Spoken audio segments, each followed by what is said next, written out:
Tesla's Cybercab has moved from a futuristic prototype into actual production activity at Giga Texas.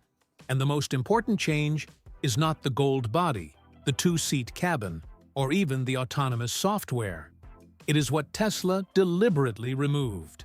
The production-spec Cybercab is being built without a steering wheel and without accelerator or brake pedals, meaning there is no traditional driving position inside the vehicle at all.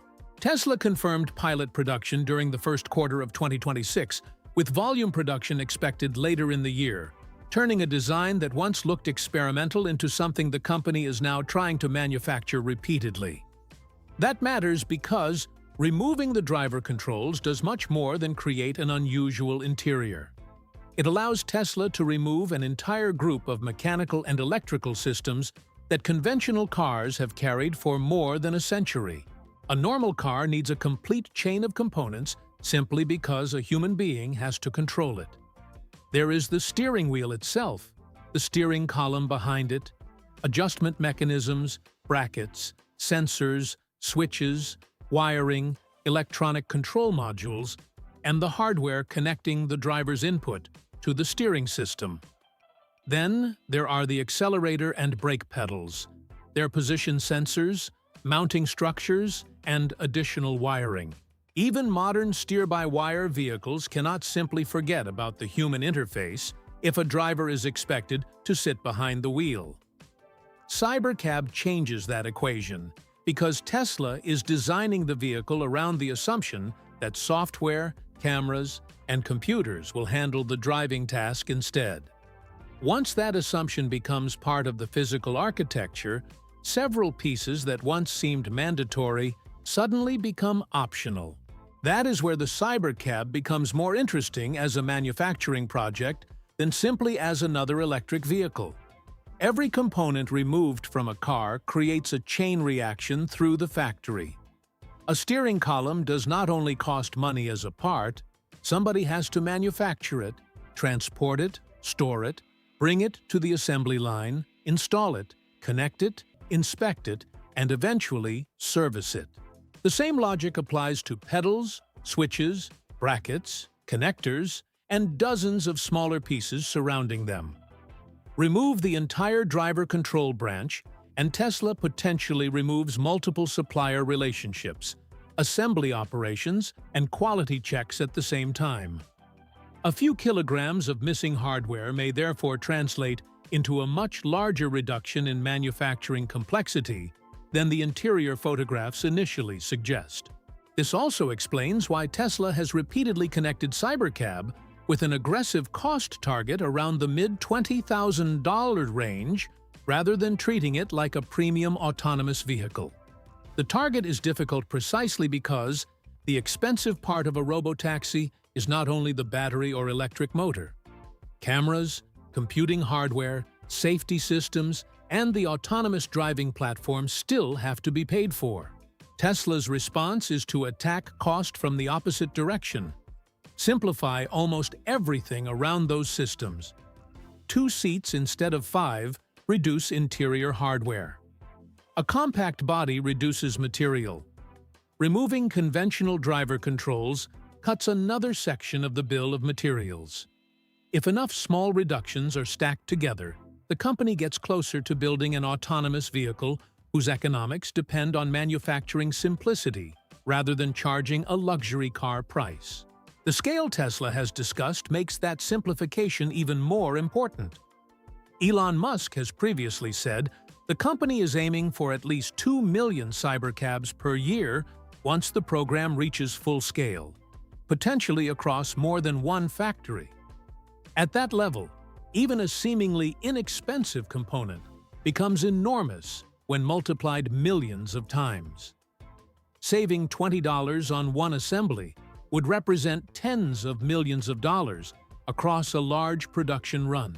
More importantly, eliminating an assembly step can save seconds, floor space, and factory equipment every time another vehicle passes through the line. Tesla has also discussed extremely short production cycle times for Cybercab, so the architecture cannot depend on workers or robots performing dozens of complicated installations that traditional vehicles require. The car has to arrive at the factory already designed around the idea of doing less. That does not mean removing the steering wheel automatically makes the Cybercab cheap or easy to produce.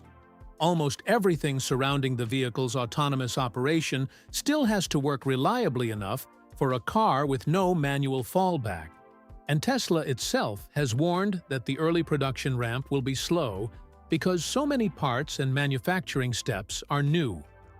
The important development inside Giga Texas is therefore not simply that another Tesla model has reached a production line.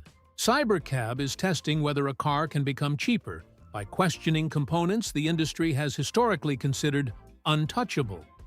Instead of asking how to manufacture a steering system faster, the design asks whether that system needs to exist at all. And almost simultaneously, one of America's oldest automakers began asking a surprisingly similar question about another part of the manufacturing process.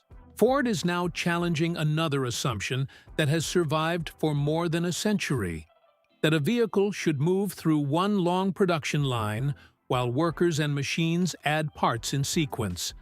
The timing makes the change especially striking because Ford helped establish that model of manufacturing in the first place. In 1913, the company introduced the moving assembly line that transformed automobile production and eventually influenced factories around the world. More than 110 years later, Ford is preparing to replace that familiar approach at its Louisville assembly plant in Kentucky with something it calls an assembly tree. Instead of simply making the old line faster, the company has redesigned the production flow around a completely different idea. The vehicle is separated into major sections that can be built at the same time rather than waiting for one another in a single sequence. The new electric midsize pickup will essentially begin its life as three separate branches. One branch builds the front portion of the vehicle, another builds the rear, while a third assembles the structural battery pack together with major interior components such as the seats, center console, and carpeting. These sections move through their own production paths simultaneously before finally meeting later in the process. That is fundamentally different from a traditional assembly line, where a nearly complete vehicle body keeps traveling forward, and every new operation depends on the previous one being finished. Ford's system tries to remove that dependency wherever possible. If the front structure is being assembled, there is no reason the rear structure or the battery and interior section should necessarily be waiting behind it. All three can progress at the same time. The change becomes easier to understand when imagining three teams building three large pieces of the same object simultaneously, instead of one team passing the entire object from station to station. Large single-piece aluminum castings form major sections at the front and rear, replacing collections of smaller stamped and welded components. Those larger structures make it possible for Ford to treat the vehicle almost like a set of modules. The structural battery serves as another major module, and because seats and other interior pieces can be attached while that section remains easily accessible, workers do not have to perform every task inside a mostly completed vehicle body. That seemingly simple detail can affect tooling, worker movement, factory space, and installation time.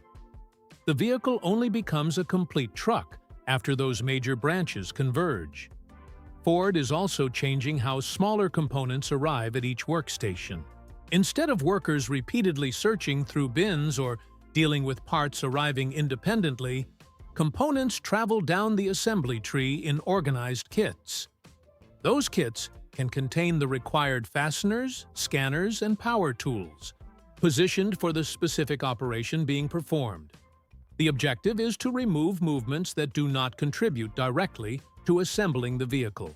Reaching too far, twisting into awkward positions, repeatedly changing tools, or walking to collect parts may only consume seconds individually.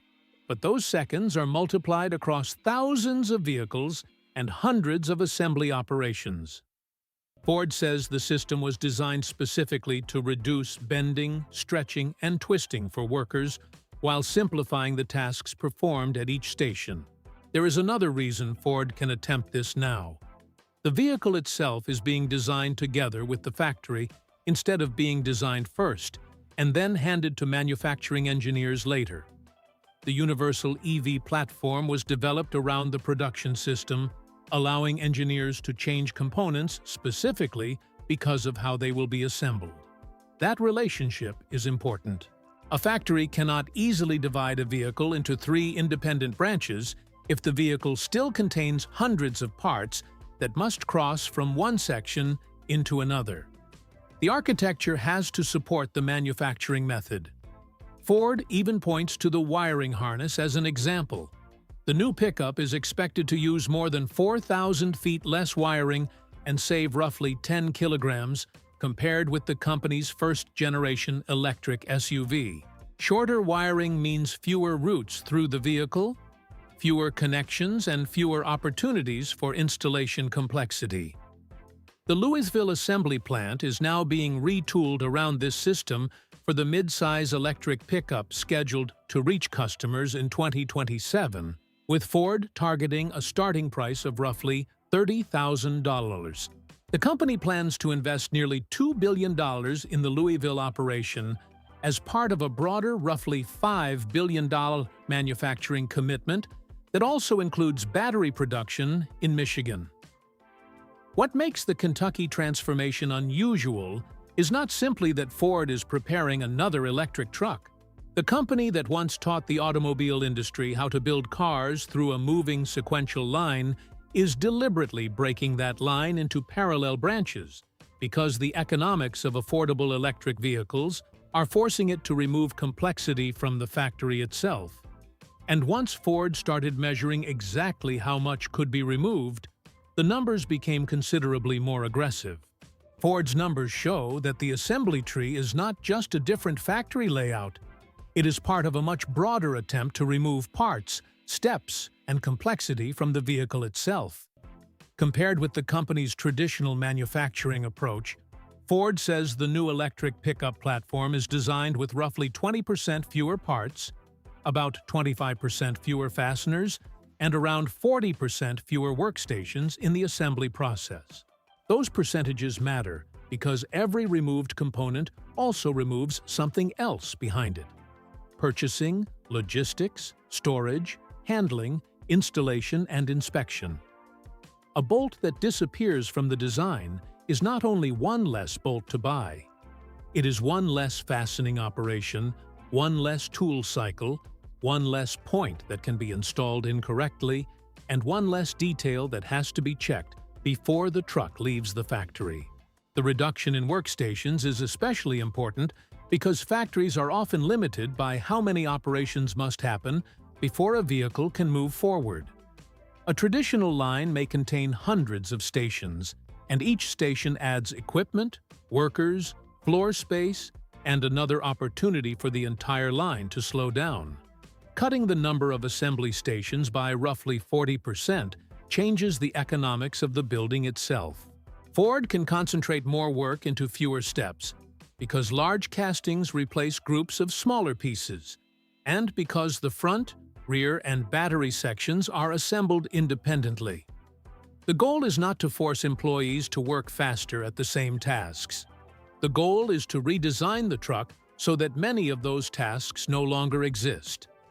That is a much more powerful form of efficiency because it attacks the source of the complexity rather than trying to manage it afterward. Ford says the new system should make final assembly about 15% faster than a conventional production process. A 15% improvement may sound modest beside claims about revolutionary manufacturing, but in a high-volume factory, it becomes enormous. If a plant produces hundreds of thousands of vehicles, every minute removed from assembly time affects labor hours, factory capacity, and the number of vehicles that can be built with the same physical footprint. The parallel branches are a major reason for that improvement. Instead of waiting for the front section to be completed before work can begin elsewhere, 3 large sections advance at the same time.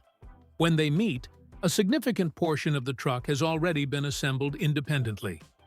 The line therefore spends less time carrying one incomplete vehicle through a long chain of dependent operations. The simplification also reaches the truck's energy efficiency.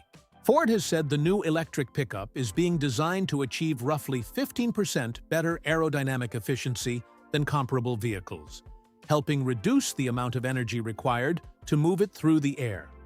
Aerodynamics may appear separate from manufacturing, but the two are closely connected when the entire vehicle is being redesigned from the beginning. A cleaner body shape can reduce energy consumption, which can reduce the battery capacity needed for a given driving range. A smaller or more efficiently used battery can then reduce cost and weight, which affects suspension, structure, and other components. This is why an affordable EV cannot depend on a single dramatic breakthrough. The savings have to come from dozens of connected decisions, each making the vehicle slightly cheaper, lighter, or easier to build. That pressure is directly tied to Ford's target of producing the mid-size electric pickup at a starting price around $30,000 when it arrives in 2027. Reaching that price in the United States is difficult because batteries, electronics, labor, and factory investment remain expensive. Ford cannot simply take an existing electric truck and remove a few options: the platform, the battery structure, the wiring, the castings, and the production method all have to be designed around the lower price point. That is why the company is treating manufacturing efficiency almost like another vehicle component. The factory itself has to contribute to the cost reduction. Every fewer fastener, shorter wiring run, and eliminated station becomes part of the business case for selling an electric pickup at a price much closer to mainstream gasoline vehicles. What makes these numbers more interesting is that they resemble a manufacturing philosophy strongly associated with Tesla. Remove parts before trying to optimize them, combine functions where possible, and design the product around the factory rather than treating production as a separate problem. Ford did not arrive at this approach by simply copying a finished Tesla vehicle. Some of the people involved already had direct experience inside Tesla's engineering culture, where these ideas were tested on real production programs and often learned through expensive mistakes. One engineer in particular connects the two stories more directly than the factory layouts or the cost targets do. Alan Clark, whose career moved from Tesla vehicle programs into the team now reshaping how Ford intends to build its next generation of electric vehicles. Alan Clark is one of the clearest links between Ford's new manufacturing strategy and the engineering culture that developed inside Tesla during its most aggressive years of expansion. Before joining Ford's electric vehicle effort, Clark spent more than a decade at Tesla, working on major vehicle programs, including the Model S and later the Cybertruck. That background matters because he was exposed to a company that repeatedly tried to simplify vehicles by questioning whether traditional parts, processes, and factory layouts were still necessary. At Ford, he became one of the key engineers behind the universal EV platform and the radically different production method being prepared in Kentucky. The connection does not mean Ford is simply recreating a Tesla factory. It means some of the lessons developed inside Tesla are now moving through the industry with the engineers who helped learn them firsthand. During the Model S era, Tesla was still proving that it could design and manufacture a modern electric car at meaningful scale. Engineers had to solve problems that established automakers had already spent decades refining for combustion vehicles, but with a completely different battery architecture, electrical system, and packaging strategy. That environment encouraged teams to treat vehicle design and manufacturing as one connected problem, rather than two separate departments handing work back and forth. A component that looked elegant on a computer screen could become a nightmare on the assembly line, while a slightly different design might eliminate multiple manufacturing steps. Clark worked inside that environment long enough to see how quickly production constraints could reshape engineering decisions.